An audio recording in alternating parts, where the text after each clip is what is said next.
history of Queen Elizabeth National Park makes it a must-visit destination for tourists and overlanders. Over 4 days, we're gonna exploring this beautiful national park, Queen Elizabeth. Established in 1952, Queen Elizabeth National Park is one of the Uganda 3 oldest national parks, with an area of almost 2,000 square kilometers, approximately 770 square miles, of grey savanna, open bush country, riverine forest, lowland rainforest, wetland, rivers and lakes. Now is over lake, travel show. We'll be enjoying it. The temperature, everything is well controlled here. I have my senior captain here. I'm just a junior, but there's a senior with me here. It's always controlled the steering. But my permit has not been upgraded. The overland sea or lake cruising, but is allowed to some extent. And here we are. This is the speed is just 60, 65. I'm controlling it very well. And here we are. This is Queen Elizabeth, Lake Edward. Here we are. My name is Noor Ismail Nozzle, diesel engineer, filmmaker, storyteller. Join me as I share my passion for building 4-wheel drive trucks and traveling to the remotest part of the world. I get up and you're a stranger, out of sight, out of mind, no wanting to surrender.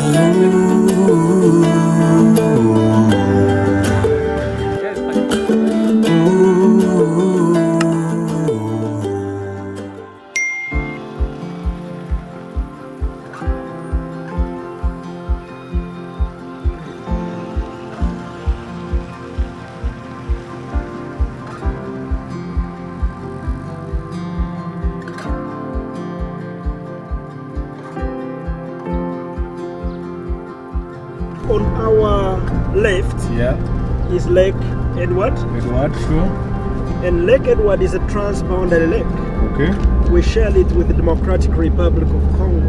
Okay. And Congo takes the big share of the lake, 40 kilometers. Alright. And only Uganda owns 25 kilometers of Lake Edward. And which town is there? That's it. that is where we have got one of the craters where salt is mined, Lake Katwe. And that is Katwe Fishing Village. Okay. As I told you that we are called the Biosphere Reserve, we are turning on the right. Right. We are turning on the right. And we are turning on the right because we are going to the jetty. Yeah. The jetty is where we normally conduct the boat cruise. Okay. Some people call it launch cruise. Yeah. Okay. And still on my left, that is Kazinga Channel.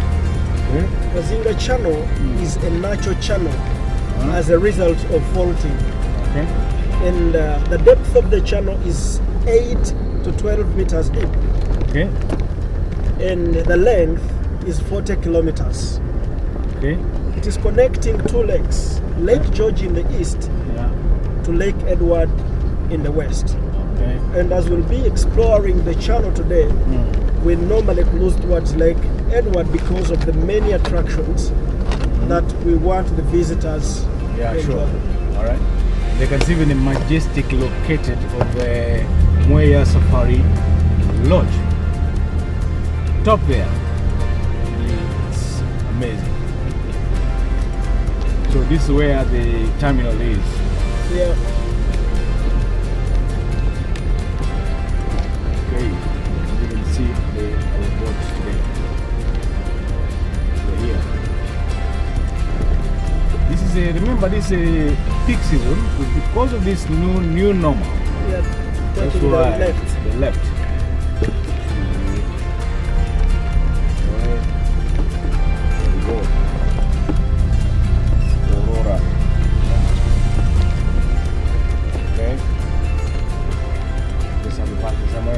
Yeah.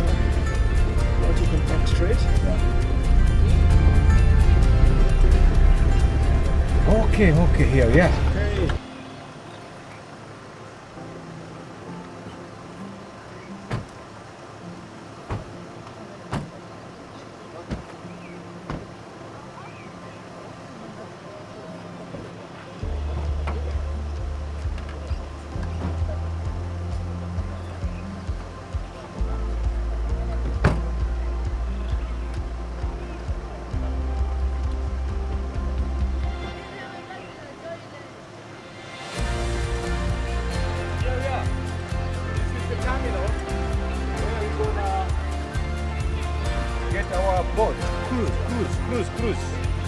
boat now, right now, and heading to explore the Kazinga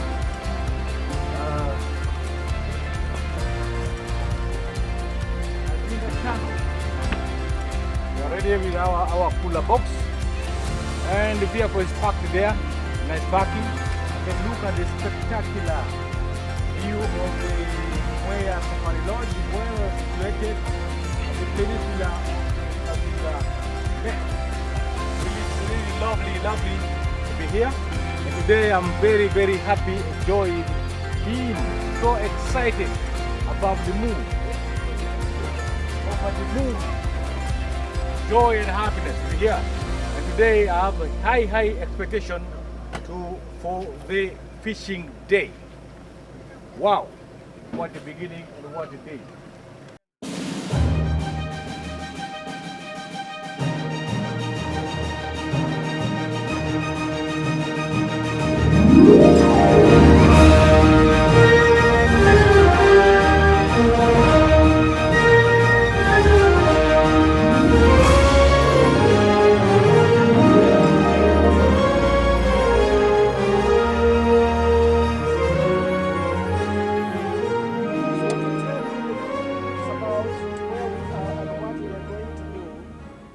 As I said, this is a natural channel.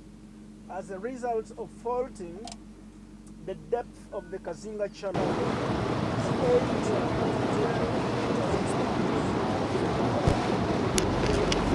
10 and it is 40 kilometers long, connecting two lakes, Lake George, the eastern part of the park, to Lake Edward, which is in the western of the park. So the channel is endowed with many species, among which the common species that normally visitors see include crocodiles.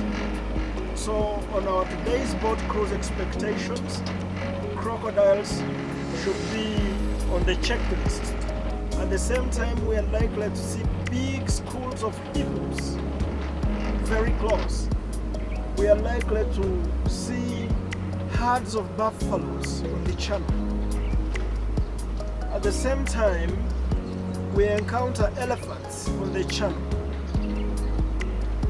Kazinga channel has got a bird sanctuary because we host birds that migrate from Europe to this park, what we call the piletics.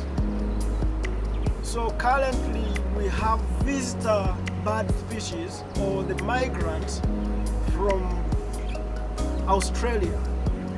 We have got species from Spain. We have got species from Canada. We have got species from England, especially the swallows, among other species. But still we have got species that we call the intra-migrants, the species that migrate within Africa. But at times we encounter what we call the zigzag migrants, birds that appear once and you'll never find them again.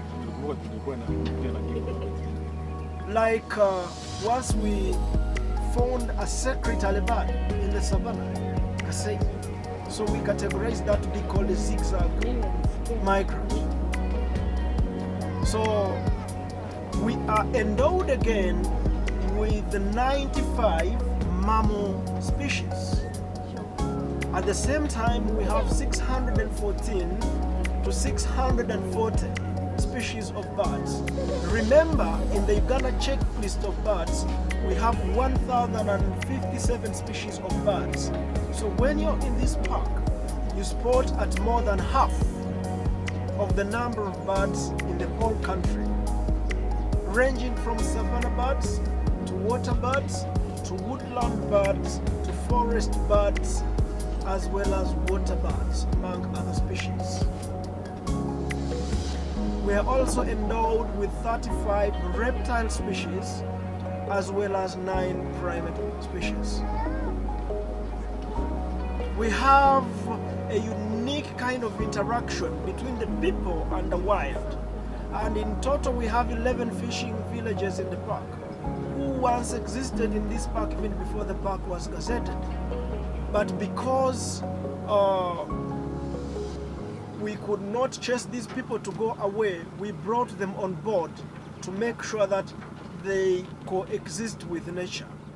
Geese, and this is a herd of buffaloes. Buffaloes on the Kazinga channel interact with hippos because they stay together in harmony.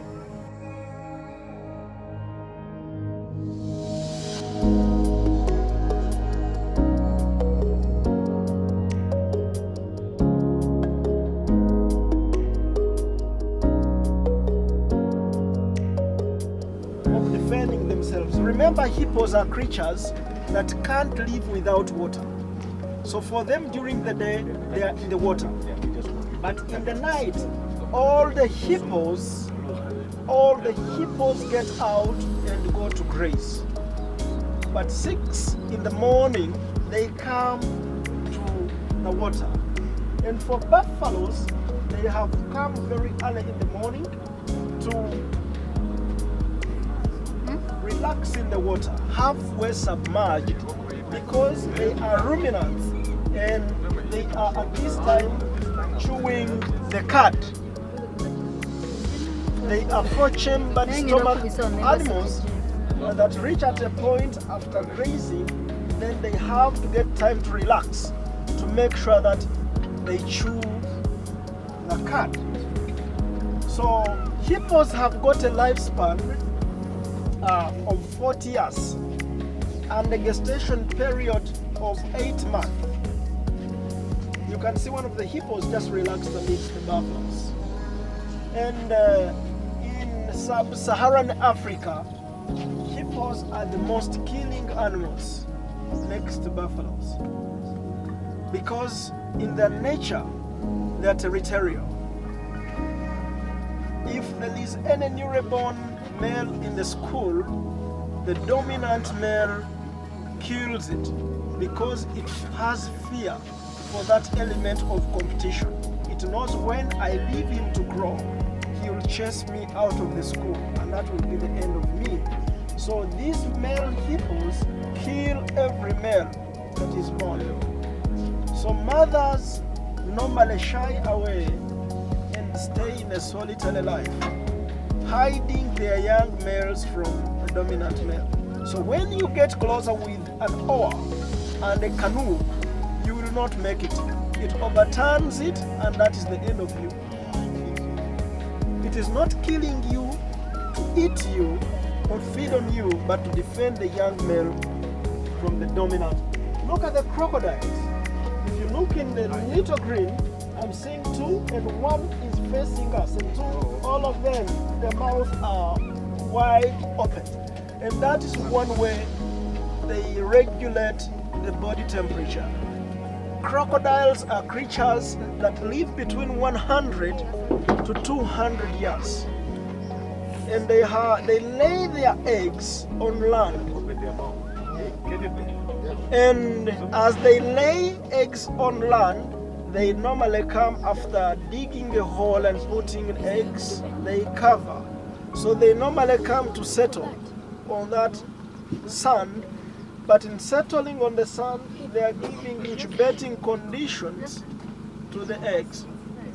And something so special with the crocodiles is that temperatures determines the sexes of the hatchlings out of the eggs. So, for example, if it is 25 degrees and it is the day of hatching, they may turn all to be males. But a slight reduction in temperature by 1 degree, all the hatchlings turn to be females. So it is temperature variation that determines the sexes hatched out of the eggs. So we have white and black birds on the papyrus. These are pied kingfishers. White and black birds. We call them pied kingfishers. And left of the lonely male buffalo, we have got a white bird with a yellow beak. We call it a yellow-billed stork. And the 2 flying are called African skimmers.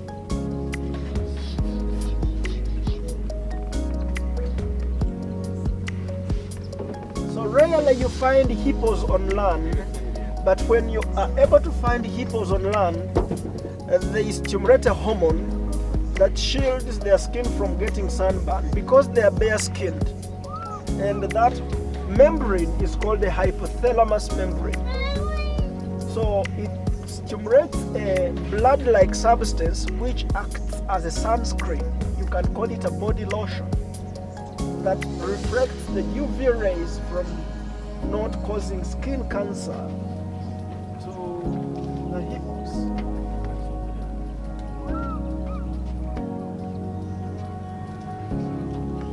School of hippopotamus. And then this is what African lakes, African bush can only easily reward you with the magnificent, spectacular, awesome, woo, Very sharp cherry. we got it. Today I've told you that it's gonna be a fishing day, and you see, indeed, we got it. Magic places. Wow, here we are.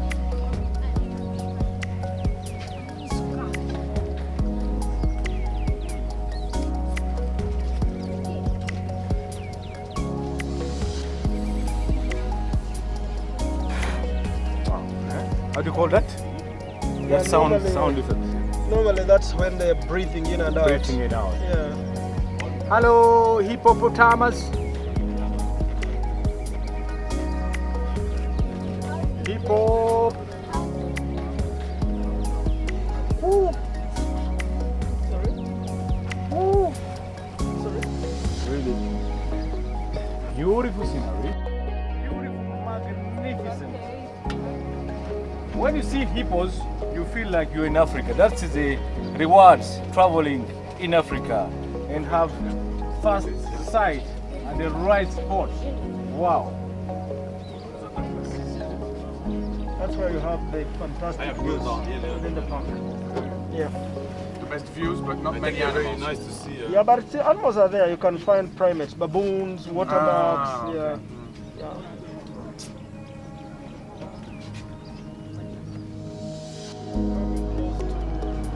So you guys have 400,000 hippos. 400,000 Yeah, within 400,000. And the three, with the channel and the two lakes. Huh? within Queen Uganda alone. has the biggest population in Uganda. So we are around 3,000, the channel 40 kilometers away. Yeah. Yeah, 3,000 kilometers. Three. But we have very many craters, and all craters have got hippo. That's how we are coming to 400,000 hippos. Oh, okay. In the craters, the hippos. Not the craters where there is salt water, hippos cannot So go they there. don't go there. They only go where there is And fresh that's why they water. come so much together here. Yeah, Yeah. yeah.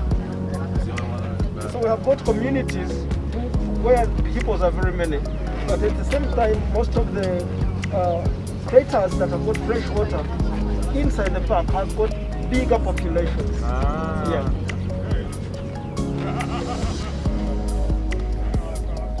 Wow. Fantastic. Are you happy? Yeah, I think they're happy. Yeah, they're always there. Yeah. Wachia space kidogo. Okay. Ongea kule. Okay. Yeah, they are. This can be When you more than a ton. Yeah. No, 3 tons. 3 tons. Yeah. They grow up to 3 tons. 3,000 Yeah. kg. big one. And then grazing for how many kg per day? 30 kgs average per day. 30 kg per Those day. will be Yeah. Wow.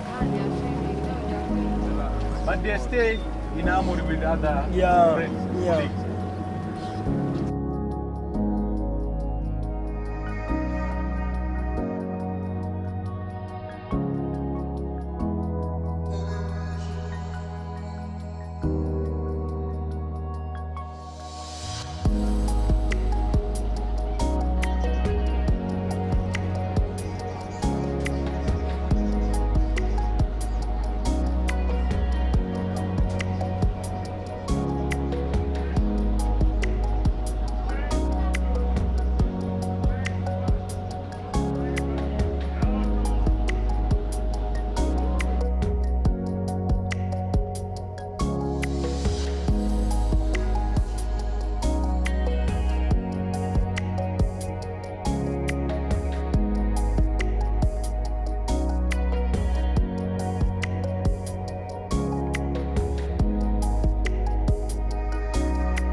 travel short. Hope you're enjoying it.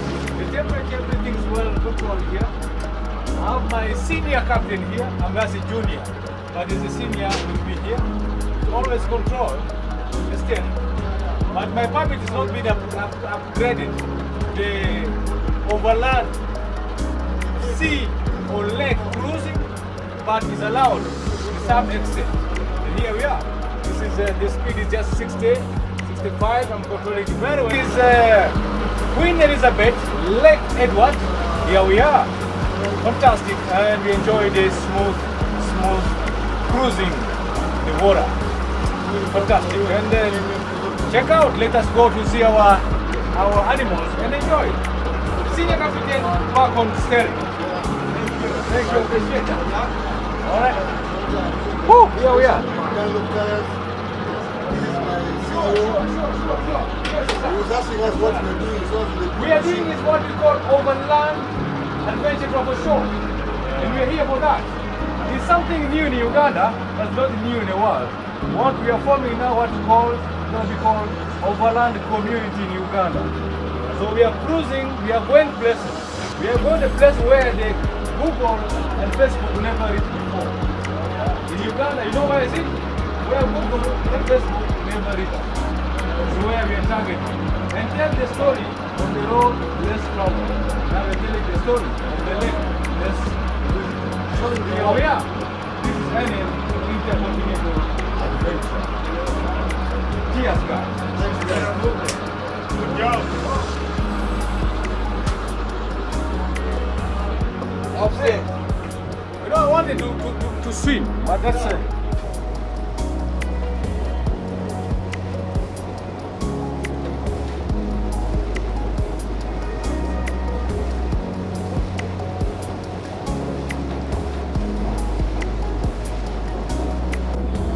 I hope the viewers enjoy the show. This is over land, over sea, over lake. We're going to have a show. We're to camera ready for action. Swinging in. Yeah, we just ready for action. Yeah.